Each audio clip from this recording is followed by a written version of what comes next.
wrap up. I read 20 books this month. You just saw those, and I'm going to be talking about only some of them. Let's go. The first book I actually got from the library, which is something I'm trying to not do this year, but I borrowed The Princess Diaries by Carrie Fisher. I adore Carrie Fisher. This is the last nonfiction memoir essay type book that she wrote, and she writes about her time during the filming of the first Star Wars movies, and she includes excerpts from her diary from that time. I really enjoyed this. She is so funny, smart, and thoughtful. I loved getting to read the excerpts that she included from her diaries and like what she thought about that time. If you like Carrie Fisher and Star Wars, this is the book for you. The next book that I read was The Power by Naomi Alderman. This is a dystopian novel that takes place not too far from the future. One day, teenage girls start discovering that they have this electrical current running through them and that they can use it to cause harm and even death. And just like that, you see how the world starts to shift as women become physically more powerful than men. You get to see this happening through multiple perspectives, and the book kind of explores gender issues and the corrosive consequences of power. If you enjoy Margaret Atwood, she is actually Naomi Alderman's mentor. Probably enjoyed this book. The next book that I read was Wuthering Heights by Emily Bronte. Now before I say anything else, I want to say that I did enjoy this book.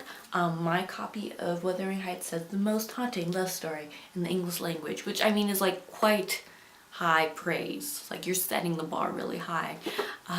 What I find haunting is that anyone could call this a love story. Like, I guess it is. This is the first book that I've read from any of the Bronte sisters. It is Emily's first and only book that she wrote. And I didn't really know anything about this going in, except I do remember that from the Twilight series, Bella, this was one of her favorite books. And I was like, yeah, that connects. I see that. It follows Catherine Earnshaw and Heathcliff as they grow up and their life and how their relationship develops and grows and changes throughout their time, and everyone is awful in this book.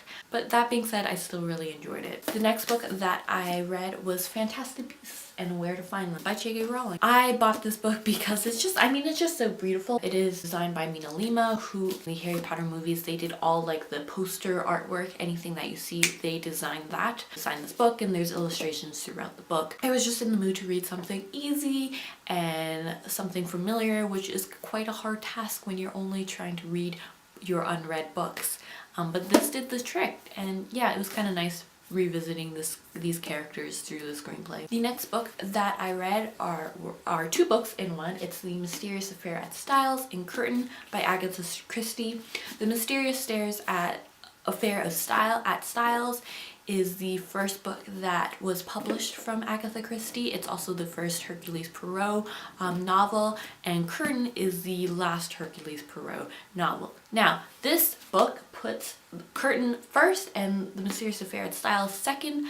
I have no idea why, but I read The Mysterious Affair at Styles first. The Mysterious Affair at Styles follows Hercule Poirot, who is a Belgian refugee. He is settling into England near the home of Emily Inglethorpe. A friend of Poirot, Hastings, comes to stay with Emily, but then she is murdered and they try to solve the case. Curtain takes place again at the same house. This time Poirot was staying in the house because he suspects that a murder is going to take place, and he calls Hastings to join him. Hastings' daughter, who is like a young adult, is also staying at the house at the time, and the thing that bothered me is not like once in the beginning is Hastings concerned that he should maybe send his daughter away because Poirot has no idea who's going to be murdered and it could be anyone, and that is never a thought that he has. Anyways, I enjoyed both these books.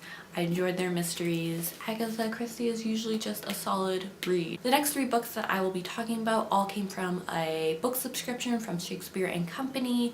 The first one that I read was How Should One Read a Book by Virginia Woolf. I love this copy. It looks gorgeous. Virginia Woolf first delivered this lecture in 1926. Then it came out in a book called The Common Readers, second series, in 1932. This book was handmade in Greece by Pavarian Press. I knew I was gonna love this, and I did. It's just such a short little joy to read. The next book is The Territory Is Not the Map by Marilla Garcia. Marilla Garcia is a Brazilian poet, and on the right side of the page, the poem is written in Spanish, and on the left it's written in English, and the Hilary Kaplan does the translation, which is neat because you get to read poetry and also try to learn Spanish at the same time. This collection focuses a lot on travel and shifting perspectives. It was really interesting. I really enjoyed this because it's not something I probably would have heard of or picked up, and the subscription box is really like kind of broadening my horizons of what I would normally read. The last book that I read from that box so far is In the Restaurant by Christoph Ribbit. It explores the history of restaurants, chefs, and food from the 18th century till now. You know, like it's told in vignettes, which was a really interesting style, and often the vignette ends on like a cliffhanger. He talks about restaurants from all over the world, and he talks about other people that have some connection to restaurants or food, like George Orwell or Anthony Bourdain. It was a really interesting way to tell us like the history. That being said, I was bored at times. It's not that long, and I'm like happy that I read it because it's something totally different, but I was bored at times. And the last book that I will be talking about is Artisan Bread in 5 Minutes a Day. It's a cookbook. What? This is the first cookbook that I have ever read and the first cookbook that I've ever followed. I have so far made 4 recipes from this, and they've all been a success. I am not a baker. I've never really baked by myself. At the end of last year, I decided to try baking cookies, and I've never baked by myself. I've always baked like by just assisting someone, and I just wanted to see if I could do it.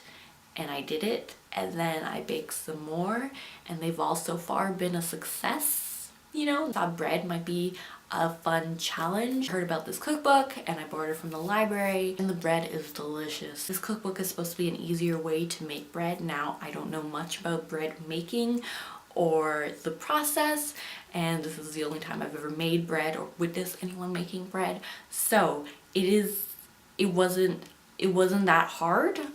It's still a process, but compared to the limited knowledge I know, it's much easier.